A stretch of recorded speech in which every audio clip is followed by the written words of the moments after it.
Assalamualaikum warahmatullahi wabarakatuh. Yang saya hormati Bapak Arif Himawan Dwi Nugroho dan teman-teman lainnya yang berbahagia. Pertama-tama, marilah kita panjatkan puji syukur kepada Allah Subhanahu wa taala karena telah memberikan rahmat kesehatan serta keselamatan sehingga kita dapat menyelesaikan tugas presentasi syariah ini. Adapun topik yang akan kami bahas adalah prinsip investasi dengan cakupan materi, jenis-jenis akad mudharabah, jenis-jenis akad musyarakah, skema akad mudharabah, skema akad musyarakah, objek akad mudharabah, objek akad musyarakah, serta pengakuan dan pengukuran akad mudharabah dan akad musyarakah. Perkenalkan, nama saya Rahmatul Ulia dengan NIM 2005520030. Saya di sini bertugas sebagai moderator pada presentasi kali ini, serta akan membimbing jalannya presentasi kali ini.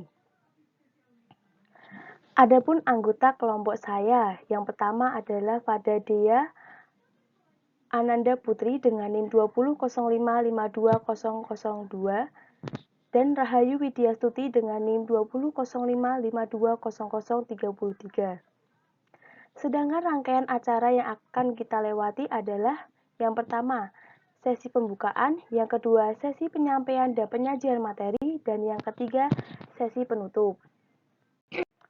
Baik teman-teman, langsung saja kita mulai ke sesi yang pertama, yaitu sesi pembukaan. Marilah kita mengucapkan basmalah bersama-sama. Bismillahirrahmanirrahim. Selanjutnya adalah penyampaian dan penyajian materi. Saya persilakan kepada Fada Dea Ananda Putri untuk membacakan materi yang akan disampaikan, yaitu tentang jenis akad mudharabah dan akad musyarakah. Baik, perkenalkan nama saya Fada Dea Ananda Putri, NIM 2005520002. Saya di sini akan melanjutkan presentasi dari teman saya, yaitu Rahmatul Ulia. Di sini saya akan menjelaskan materi tentang jenis atau klarifikasi akad mudharabah dan musyarakah. Dalam akad mudharabah dan musyarakah itu dibagi menjadi dua. Yang pertama, akad mudharabah. Akad mudharabah adalah suatu perjanjian yang sudah ditentukan dari awal antara pemilik modal dan pihak pengelola. Sedangkan akad musyarakah adalah akad kerjasama dan bagi hasil antara dua pihak atau lebih untuk suatu usaha tertentu dengan cara masing-masing pihak memberikan kontribusi atau menggabungkan modal, dana atau mal dengan kesepakatan bahwa hak-hak, kewajiban, resiko, dan keuntungan ditanggung secara bersama dengan nisbah ditentukan sesuai jumlah modal dan peran masing-masing. Selanjutnya adalah jenis akad mudharabah. Akad mudharabah ini terbagi menjadi 3 jenis, yaitu mudharabah mutlaqah, yang kedua mudharabah muqayyadah, yang ketiga mudharabah mustarakah. Yang pertama, saya akan menjelaskan tentang mudharabah mutlaqah. Mudharabah mutlaqah adalah di mana pemilik modal memberikan kebebasan terhadap pengelola modal dalam pengelolaan investasinya. Dalam investasi ini disebut juga dengan investasi tidak terikat. Pada jenis mudharabah ini tidak ditetapkan masa berlakunya. Di daerah mana usaha tersebut akan dilakukan dan juga tidak ditentukan line of trade, line of service, dan juga line of industry yang akan dijalankan. Dan saya akan memberikan contoh mudharabah mutlaqah.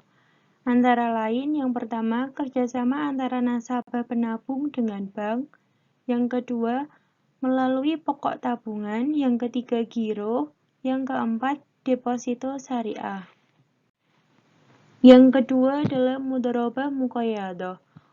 Mudharabah muqayyadah adalah pemilik modal memberikan batasan terhadap pengelola modal dalam hal modal, cara, atau objek investasi sektor bisnis.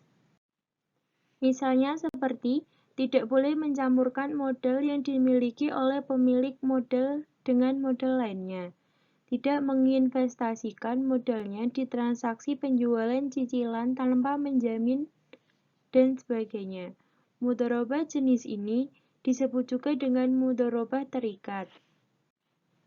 Adapun contoh mudharabah muqayyadah, yaitu sebuah perusahaan ingin memberikan bantuan produktif kepada warga binaan, namun membutuhkan peran lembaga keuangan sebagai penyalur dan pengelola. Maka perusahaan tersebut melakukan perjanjian mudharabah muqayyadah dengan pihak lembaga keuangan syariah. Berikutnya adalah mudharabah mustarakah. Mudharabah mustarakah. Mudharabah mustarakah adalah di mana pengelola modal menyertakan modal dalam bentuk kerjasama dan investasi. Di awal kerjasama akad yang disepakati merupakan akad mudharabah dengan modal 100% dari pemilik modal.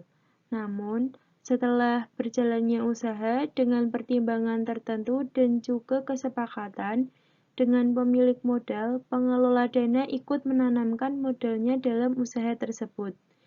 Jenis mudharabah ini adalah perpaduan antara akad mudharabah dengan akad mustarakah. Berikutnya saya akan menjelaskan tentang jenis akad musyarakah.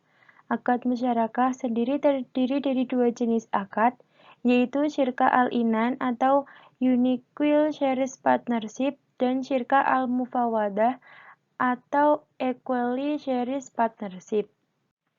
Syirka al-inan atau Unequal Shares Partnership adalah kontrak kerjasama antara dua orang atau lebih, di mana setiap pihak memberikan suatu porsi dari keseluruhan dana dan berpartisipasi dalam kerja. Kedua pihak berbagi dalam keuntungan dan kerugian sebagaimana yang disepakati antara mereka. Adapun komponen penyusun syirka al-inan antara lain, yang pertama, dua pihak yang bertransaksi. Yang kedua, objek transaksi atau al-maqud alaih yang meliputi modal dan juga jenis usaha. Yang ketiga adalah perjanjian atau syarat, pembagian keuntungan ataupun kerugian usaha. Dan yang keempat adalah orang yang menjalankan atau disebut dengan amil dan ketentuan upahnya.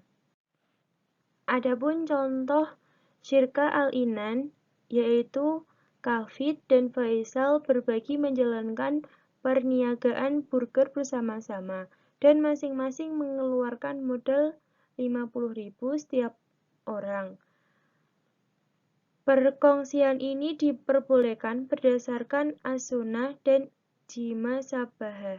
Disyaratkan bahwa modal yang dibagi adalah berupa uang. Selanjutnya adalah syirka mufawadah. Syirka mufawadah adalah syirka antara dua pihak atau lebih yang menggabungkan semua jenis syirkah di atas, yang meliputi syirka al-inan, abdan, mudharabah, dan wujuh. Pada musyarakah jenis ini, setiap partner menyertakan modal yang sama nilainya, mendapatkan profit sesuai dengan modalnya. Begitu juga dengan kerugian, ditanggung bersama-sama sesuai dengan modalnya. Para ulama dan mazhab Hanafi mengatakan bahwa setiap partner saling menjamin garansi bagi partner yang lainnya. Para ulama ini juga memandang sebagai bentuk partnership yang legal. Sementara partner ulama dari mazhab Syafi'i dan Hanbali memandang bahwa yang dipahami oleh mazhab Hanafi adalah ilegal dan tidak mendasar. Adapun contoh syirka mufawadah adalah si A menjadi pemodal dan berkontribusi modal pada B dan C. Dua insinyur teknik sipil yang sebelumnya juga sepakat bahwa masing-masing akan berkontribusi kerja. Kemudian, si B dan si C juga sepakat untuk berkontribusi modal, untuk membeli barang secara kredit atas dasar kepercayaan pedagang kepada B dan C. Dari syirka di atas terdapat syarat dan rukun, yaitu yang pertama saya akan menjelaskan tentang rukun syirka. Secara garis besar, rukun syirkah terbagi menjadi 3, yaitu pertama, kedua belah pihak yang berakad dinamakan akidani. Artinya, persyaratan orang yang akan melakukan akad adalah harus memiliki kecakapan atau ahliyah dan melakukan tasarruf atau pengelolaan harta. Yang kedua, objek akad yang disebut juga maqud alaih mencangkup pekerjaan ataupun modal. Adapun persyaratan pekerjaan atau benda yang boleh dikelola dalam syirkah harus halal dan diperbolehkan di dalam agama dan pengelolaannya juga dapat diwakilkan. Yang ketiga adalah akad atau bisa disebut juga dengan istilah sigot. Adapun syarat syah akad harus berupa tasarruf, yaitu harus adanya aktivitas yang berupa pengelolaan. Yang kedua, saya akan menjelaskan tentang syarat syirkah. Adapun syarat syirkah terbagi menjadi 3. Yang pertama adalah syarat lafadz, atau kalimat akad hendaknya mengandung arti izin untuk menjalankan barang perserikatan. Misalnya adalah salah satu pihak di antara keduanya berkata, kita berserikat untuk barang yang ini dan saya izinkan kau mendapatkannya dengan jual beli dan lain-lain. Dan si pihak lainnya menjawab, saya seperti yang engkau katakan tersebut. Yang kedua adalah syarat untuk membeli anggota perserikatan adalah berakal, balik, merdeka.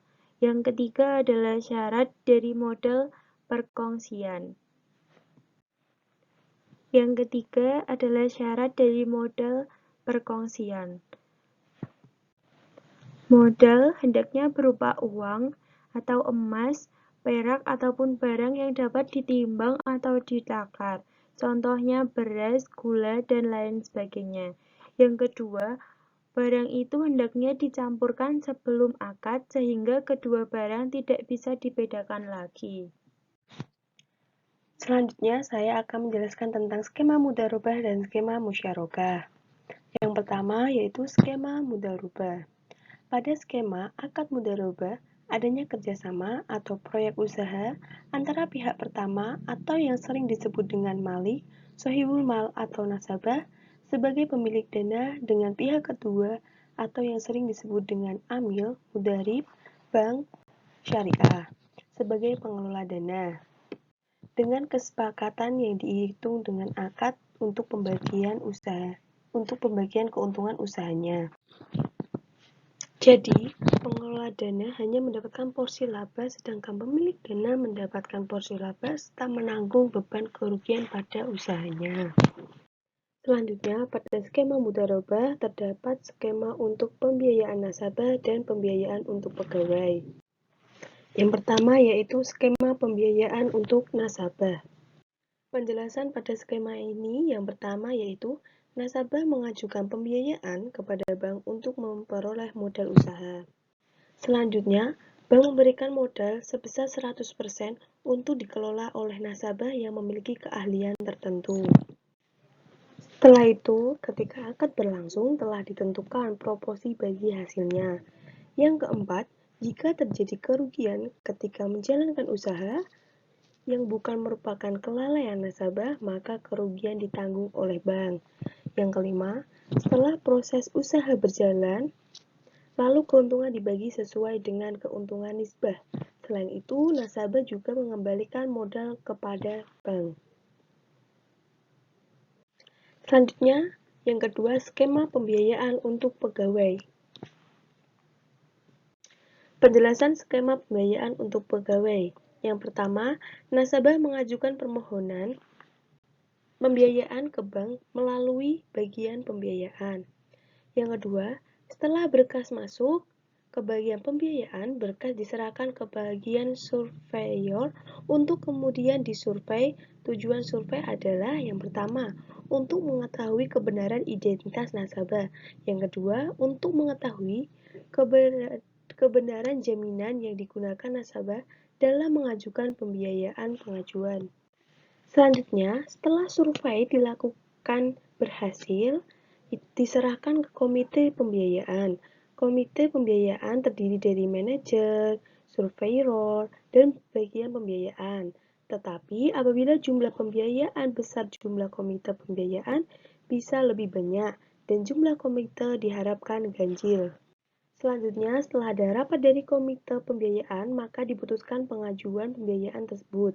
Apabila pembiayaan ditolak, maka berkas pengajuan pembiayaan tersebut dikembalikan kepada nasabah. Dan apabila pengajuan pembiayaan diterima, maka pengajuan pembiayaan akan direalisasi dengan pembuatan akad. Lalu, setelah pembuatan akad selesai, dan telah ditandatangani oleh bagian pembiayaan, nasabah, pemohon, dan manajer akad diserahkan ke kasir. Yang terakhir, dari kasir, nasabah akan menerima uang dan kartu angsuran. Kartu angsuran harus dibawa saat membayar angsuran karena kartu angsuran adalah bukti bahwa nasabah telah membayar atau mengangsur. Yang kedua, B. Skema musyarakah. Pada skema akad musyarakah, nasabah mengajukan pembiayaan kepada bank dengan akad musyarakah untuk mendapatkan tambahan modal. Selanjutnya, antara nasabah dan bank saling berkontribusi dalam usaha ini. Dalam hal ini, antara kedua belah pihak saling bekerja sama dalam mengelola usaha, yang mana keuntungannya dibagi sesuai dengan kesepakatan. Jika terjadi kerugian, maka ditanggung bersama-sama. Jadi pada skema akad mudharabah tidak ada pihak yang dirugikan, antara bank maupun dengan nasabah. Pada skema musyarakah, terdapat juga skema pembiayaan untuk nasabah dan skema pembiayaan untuk pegawai. Yang pertama, skema pembiayaan untuk nasabah. Penjelasan skema pembiayaan untuk nasabah yaitu yang pertama, nasabah mengajukan pembiayaan kepada bank dengan akad musyarakah untuk mendapatkan tambahan modal. Selanjutnya, antara nasabah dan bank saling berkontribusi dalam usaha ini. Yang ketiga, dalam hal ini antara kedua belah pihak saling bekerja sama. Dan yang keempat, bank melakukan pembiayaan modal kepada nasabah dan dikelola menurut keahlian masing-masing nasabah. Keduanya bekerja sama dalam melakukan suatu proyek yang keuntungannya dibagi berdasarkan sesuai kesepakatan. Selanjutnya, yang kedua yaitu skema pembiayaan untuk pegawai. Penjelasan pada skema pembiayaan untuk pegawai yang pertama yaitu calon nasabah datang ke bank untuk mengajukan permohonan pembiayaan musyarakah. Yang kedua, pihak bank menanyakan kepada calon nasabah pembiayaan apakah nasabah tersebut adalah sudah punya rekening atau belum. Yang ketiga, jika belum, maka nasabah harus membuka rekening terlebih dahulu, baru setelah itu nasabah melengkapi syarat-syarat permohonan pembiayaan. Lalu, jika sudah mempunyai rekening, nasabah langsung saja mengisi syarat-syarat permohonan pembiayaan. Lalu, dilakukan survei pada nasabah dengan hasil survei tersebut dianalisis. Hasil dari analisis baik kuantitatif maupun kualitatif diserahkan kepada manajer pembiayaan. Manajer pembiayaan diserahkan kepada komite pembiayaan untuk mendapatkan apakah permohonan pembiayaan tersebut diterima atau tidak. Jika ditolak, maka berkas atau dokumen permohonan pembiayaan akan dikembalikan. Namun, jika diterima, nasabah menandatangani surat pengajuan prinsip pembiayaan. Setelah itu, serah terima jaminan antara nasabah dengan bank dan diakhiri dengan pencairan dana oleh teller.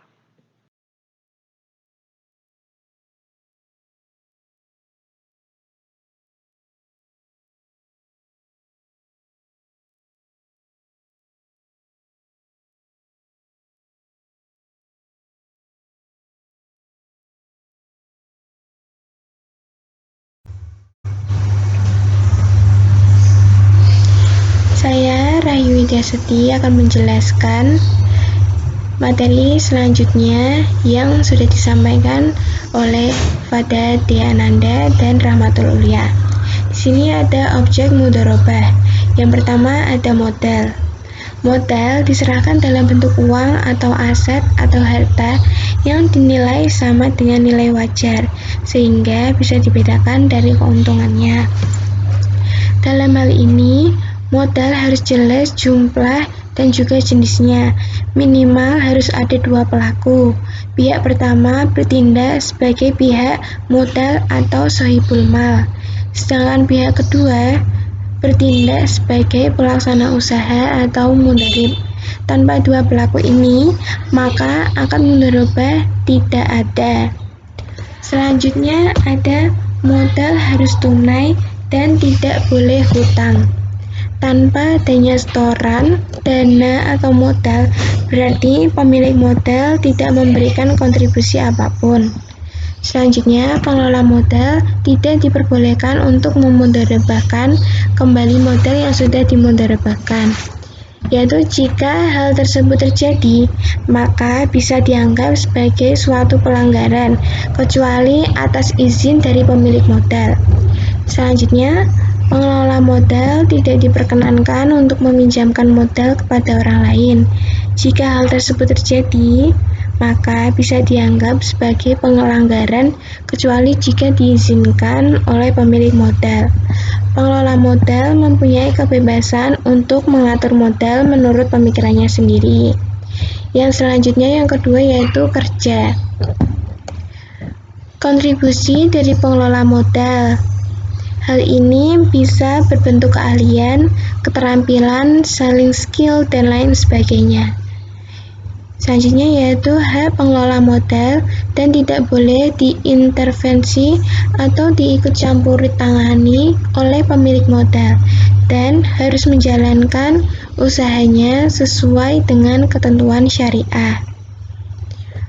Pengelola modal harus mematuhi semua ketetapan yang terdapat dalam kontrak. Dalam hak pemilik modal tidak melakukan kewajiban atau melakukan pelanggaran terhadap kesepakatan. Padahal pengelola modal sudah menerima dan bekerja, maka pengelola modal berhak untuk memperoleh imbalan ganti rugi atau upah. Pemilik modal harus menyerahkan modalnya sebagai objek mudharabahnya, sedangkan pelaksanaan usaha menyerahkan kerjaannya atau keahliannya sebagai objek mudharabah, dan modal harus menjalankan usahanya sesuai dengan ketentuan syariah. Yang selanjutnya yang ketiga yaitu nisbah keuntungan. Nisbah adalah besaran yang dipakai untuk pembagian keuntungan yang menggambarkan imbalan yang berhak untuk diterima oleh kedua belah pihak yang bermudharabah atas keuntungan yang didapatkan. Dalam pengelola modal nisbah, keuntungan ini harus diketahui dengan jelas oleh kedua belah pihak. Hal tersebut dengan tujuan untuk mencegah terjadinya perselisihan antara kedua belah pihak tentang cara pembagian keuntungan. Perubahan nisbah keuntungan ini harus disepakati oleh kedua belah pihak. Pemilik modal tidak boleh meminta pembagian keuntungan dari kegiatan usaha dengan menyatakan jumlah nominalnya, karena dapat menimbulkan riba. Yang selanjutnya yaitu objek musyarakah. Yang pertama terdapat modal. Modal yang diberikan harus tunai. Modal yang diserahkan dapat berupa uang tunai, emas, aset perdagangan, atau aset tak berwujud seperti hak paten dan lisensi. Apabila modal yang diserahkan dalam bentuk non-kas, maka harus ditentukan nilai tunainya terlebih dahulu dan harus disepakati bersama. Modal harus pada mitra harus dicampur, tidak boleh dipisah. Yang selanjutnya yaitu kedua, kerja. Partisipasi mitra merupakan dasar pelaksanaan musyarakah. Tidak dibenarkan jika salah satu mitra tidak ikut berpartisipasi. setiap mitra bekerja atas dirinya atau mewakili mitra lainnya. Meskipun porsi mitra yang satu dengan yang lainnya tidak harus sama, mitra yang bekerja lebih banyak boleh meminta bagian keuntungan lebih besar. Yang ketiga yaitu nisbah. Pembagian keuntungan harus disepakati oleh para mitra. Perubahan nisbah harus disepakati para mitra. Pengakuan dan pengukuran investasi mudharabah dan investasi musyarakah. Yang terakhir akan dijelaskan tentang investasi mudharabah dan investasi musyarakah. Yang pertama, investasi mudharabah. Investasi mudharabah dalam bentuk kas diukur sebesar jumlah yang diberikan pada saat pembayaran.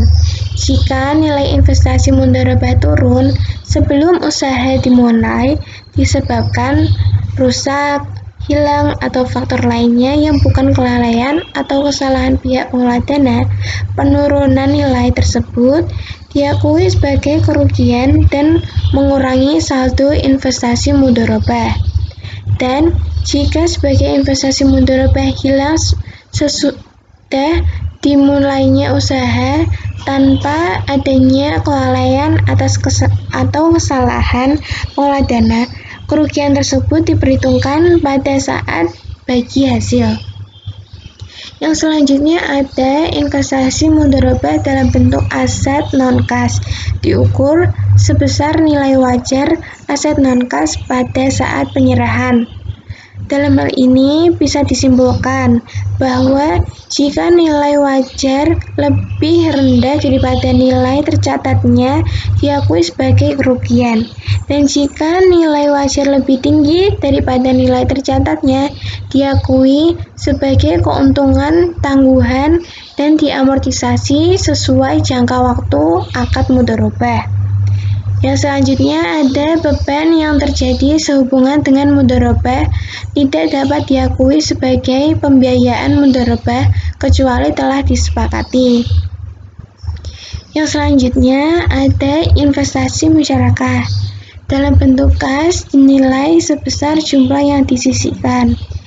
Selanjutnya dalam bentuk aset non-kas dinilai sebesar nilai wajar, dan jika terdapat selisih antara nilai wajar dan nilai buku non-kas, maka selisih tersebut diakui sebagai selisih penilaian aset musyarakah dalam ekuitas. Selisih kenaikan aset musyarakah diamortisasi selama masa akad musyarakah. Akad tetap musyarakah yang telah dinilai sebesar nilai wajar yang disusutkan dengan jumlah penyusutan.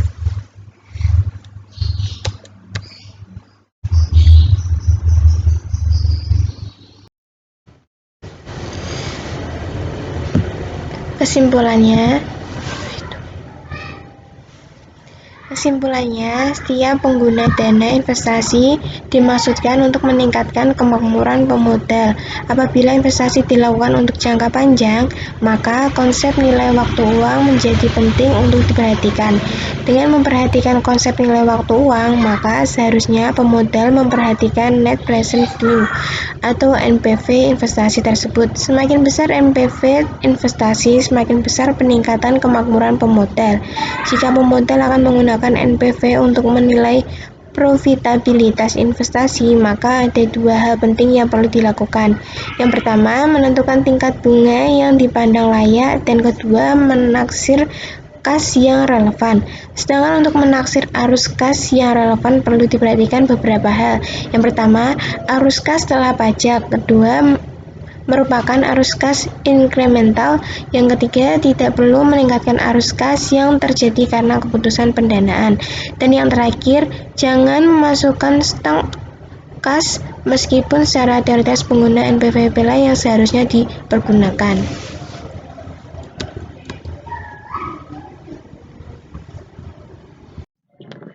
Akhirnya, sampai juga kita pada sesi yang terakhir yaitu sesi penutup. Terima kasih atas perhatiannya Bapak Arif Himawan Dwi Nugroho dan teman-teman.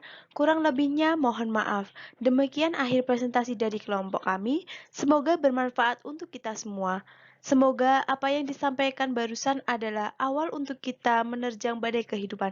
Terima kasih. Assalamualaikum warahmatullahi wabarakatuh.